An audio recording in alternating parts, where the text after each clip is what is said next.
క్యాంటీన్లని పునఃప్రారంభించబోతా ఉన్నాం. 183 క్యాంటీన్ని ఒకేసారి రాష్ట్ర వ్యాప్తంగా మరి ప్రారంభించబోతామని చెప్పేసి కూడా ఈ సందర్భంగా నేను తెలియజేస్తాను. మిగతా 20 ఏదైతే 203 క్యాంటీన్స్ మూసివేయబడ్డాయో దాంట్లో మిగిలిన 20 క్యాంటీన్లు కూడా తర్వాత రోజుల్లో మరి దాంట్లో వాటిని కూడా ప్రారంభించడం జరుగుతుందని చెప్పేసి కూడా మనం చేస్తూ, ఇది ముఖ్యంగా పేదవాళ్ళకి అతి తక్కువ ధరకి నాణ్యమైన ఫుడ్ని అందించాలనే లక్ష్యంతో ఈ అన్నా క్యాంటీన్ ప్రారంభిస్తున్నాం. దీనికోసం ప్రపంచం పేరెన్నికగన్న సంస్థల నుంచి భోజన సరఫరా కూడా చేయడానికి టెండర్లు కూడా పిలుస్తున్నామని చెప్పేసి మనం చేస్తాం. త్వరలో మరి ఆగస్టులో ఈ కార్యక్రమం ప్రారంభిస్తామని చెప్పేసి కూడా మనం చేస్తాం. మరి డాక్టర్ వైఎస్ఆర్ ఆరోగ్య విశ్వవిద్యాలయం ఇది 1986లో ఒక చట్టం ద్వారా ఆనాటి ప్రభుత్వం ఈ మెడికల్ కాలేజీని తీసుకొచ్చిన విషయం మనందరికీ తెలిసిందే. 98లో అప్పుడు చట్టాన్ని సవరణ చేసి ఎన్టీఆర్ యూనివర్సిటీగా పెట్టడం, తర్వాత ఆయన ఈ మెడికల్ అవసరాలన్నింటినీ కూడా ఒకే ఇన్స్టిట్యూట్లోకి తీసుకొచ్చి ఒక యూనివర్సిటీగా స్థాపించిన ఎన్టీ రామారావు గారి పేరు పెట్టాలని ఆ రోజు నిర్ణయం తీసుకుంటూ జరిగింది. తర్వాత 2006లో doctor NTR university of health సైన్సెస్గా ఆ రోజు వైఎస్ రాజశేఖర రెడ్డి గారు కూడా నిర్ణయం తీసుకుంటూ జరిగింది. కానీ దురదృష్టం, గత ప్రభుత్వం ఒక చట్టాన్ని తీసుకొచ్చి మరి ఆ పేరుని తీసేయటం జరిగింది. తీసేసి వైఎస్ఆర్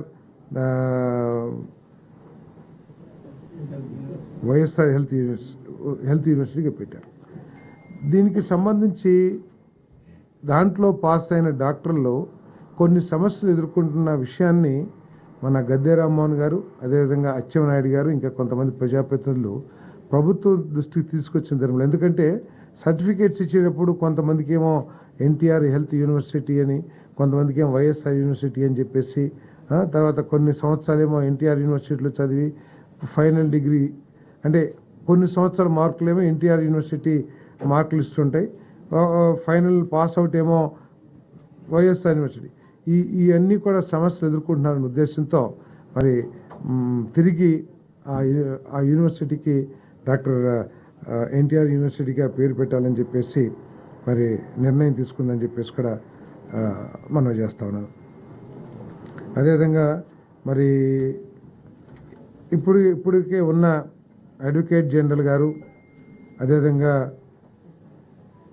అసిస్టెంట్ అడ్వకేట్ జనరల్ అనుకుంటాను, ఇద్దరు పొన్నవరు సుధాకర్ రెడ్డి గారు, శ్రీరామ్ గారు రిజైన్ చేసిన పరిస్థితుల్లో మరి దమ్మాలపాటి శ్రీనివాస్ గారిని అడ్వకేట్ జనరల్గా నిర్ణయిస్తూ మరి మంత్రివర్గం తీర్మానం కూడా చేసిందని చెప్పేసి మనం చేస్తా ఉన్నాను.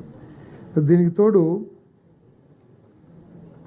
రాష్ట్రంలో ఈ గంజాయి మాదక ద్రవ్యాల సమస్య తీవ్రం అవుతున్న విషయాన్ని మనందరూ కూడా తెలుసు. పేపర్లు చూస్తే అక్కడ 2 కిలోలు, టన్ను, లేకపోతే 50 కిలోలు, 100 కిలోలు హీరాయిన్, లేకపోతే మాదక ద్రవ్యాలు. విశాఖపట్నంలో జరిగిన మాదక ద్రవ్యాల సమస్య ఏమిటో మీకు తెలుసు. అదేవిధంగా ప్రతి చోట కూడా కాలేజీల్లో కానివ్వండి, స్కూల్స్ కూడా ఇది గంజాయి సమస్య పాకటం అనేది ప్రతి ఒక్కరు కూడా బాధపడాల్సిన విషయంగా నేను మీ అందరికి మనవి చేస్తాను. దీని మీద కఠిన చర్యలు తీసుకోవాలనే ఉద్దేశంతో మరి 4 మంత్రులతో మరి ముఖ్యమంత్రి గారు ఒక కమిటీ వేయటం జరిగింది. హోమ్ మినిస్టర్ గారు, ట్రైబల్ వెల్ఫేర్ మినిస్టర్ గారు, ఎడ్యుకేషన్ మినిస్టర్ గారు, హెల్త్ మినిస్టర్ గారు, ఎక్సైజ్ మినిస్టర్ గారు, 5గురితో కూడా ఒక కమిటీ వేసి దీని మీద ఎలాబరేట్గా డిస్కస్ చేసి దీన్ని ఏ విధంగా అరికట్టాలి అనే విషయం మీద మరి చర్యలు తీసుకుంటానికి ప్రభుత్వానికి సూచన చేయడానికి ఒక కమిటీ వేశారు. మరి ముఖ్యమంత్రి గారు దీని మీద చాలా సీరియస్గా ఉన్నారు. ఎందుకంటే ముఖ్యమంత్రి గారు కదా, మంత్రిమండలి మొత్తం. ఎందుకంటే భావితరాల పౌరులకి ఇది ఒక పెద్ద సమస్యగా మారిపోతున్న విషయం అందరికీ తెలిసిందే. దీన్ని ఏ విధంగా అరికట్టాలి, రవాణా అరికట్టాలి, అమ్మకం అరికట్టాలి. అసలు చాలా చోట్ల చాలా ఈజీగా సింపుల్గా గంజాయి దొరికే పరిస్థితులు ఈ రాష్ట్రంలో ఉన్నాయని చెప్పేసి మన పేపర్లు చదువుతా ఉన్నాం. వీటన్నింటినీ అరికట్టడానికి సీరియస్ యాక్షన్ తీసుకోమని చెప్పేసి కూడా ముఖ్యమంత్రి గారు ఆదేశించడం జరిగింది. ఈ కమిటీ చర్చించి తగు చర్యల్ని సూచిస్తుంది. అదేవిధంగా పంచాయతీలు, మున్సిపాలిటీలు పారిశుద్ధ్య పనుల్ని వెంటనే ప్రారంభించాలి. ఎందుకంటే గతంలో కొంత కుంటుపట్టమే కాకుండా ఈ మధ్య హెల్త్ సమస్యలు కూడా వస్తున్న విషయం ఏదో తెలిసిందే. వీటి కోసం మరి వెంటనే చర్యలు తీసుకోవాలని చెప్పేసి కూడా ముఖ్యమంత్రి గారు ఆదేశాలు ఇచ్చారు. అదేవిధంగా పాట్ హోల్స్ ఏదైతే ఆర్ఎన్బి పంచాయతీరాజ్ రోడ్లో పాట్ హోల్స్తో ఇబ్బందులు పడుతూ ఉన్నారో వాటిని కూడా పూడ్చడానికి తగు చర్యలు తీసుకోవడం కోసం ఆర్ఎన్బి మినిస్టర్ని మరి వెంటనే వాళ్ళు చర్చించి ముఖ్యమంత్రి గారి దగ్గర కూడా సమీక్ష చేస్తానికి నిర్ణయం తీసుకోవాలని చెప్పేసి మనం చేస్తాం.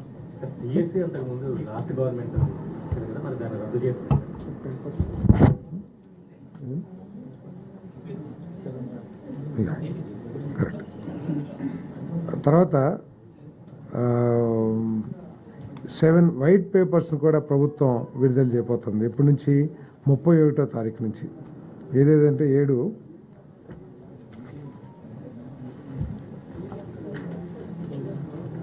ఆశరా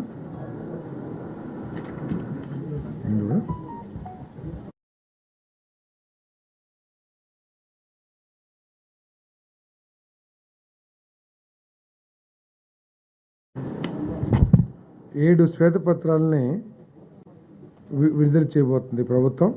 పోలవరం మీద 1, అమరావతి, విద్యుత్ పర్యావరణం, ల్యాండ్, శాండ్, మైన్స్, జియాలజీ మొదలైనవన్నీ కూడా, liquor and excise, law and order మరియు ఫైనాన్స్ మీద శ్వేతపత్రాలు రిలీజ్ చేయబోతా ఉన్నాము. అది 31వ తారీఖున మొదలుపెట్టి 18వ తారీఖు వరకు కూడా 3 రోజుల గ్యాప్తో 4 రోజుల గ్యాప్తో ఇవన్నీ కూడా మరి రిలీజ్ చేయబోతుంది. అంటే గత ప్రభుత్వం ఏ విధంగా ఈ రంగాల్ని దుర్వినియోగం చేయటమో లేకపోతే విధ్వంసం చేయటమో, ఏ విధంగా ఆర్థిక ఇండిసిప్లిన్ మూలంగా ఏ విధంగా ఈ రాష్ట్రం నష్టపోయింది, ఏ విధంగా రాష్ట్రం ఫైనాన్స్గా నష్టపోయింది, ఆర్థిక అప్పుల్లో కూరుకుపోయింది, వీటన్నిటికి సంబంధించి వైట్ పేపర్ని రిలీజ్ చేయబోతాం. ఏమండి?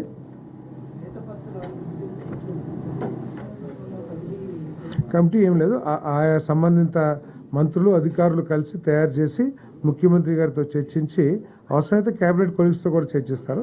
చర్చించి రిలీజ్ చేస్తారు, ప్రభుత్వం రిలీజ్ చేస్తారు.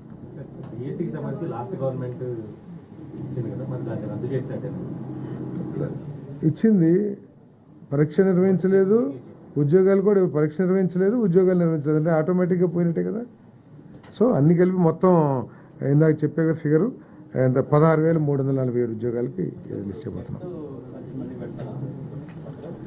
తర్వాత పెడతాం రెగ్యులర్గా యాజ్ పర్ రూల్స్ ఎస్సీఆర్టీ నిబంధనల ప్రకారం ఏదైతే నిర్వహించాలో తప్పకుండా టెట్ నిర్వహిస్తాం. ఏమండి? ఏం డిస్కషన్కి ఏం రాలేదు.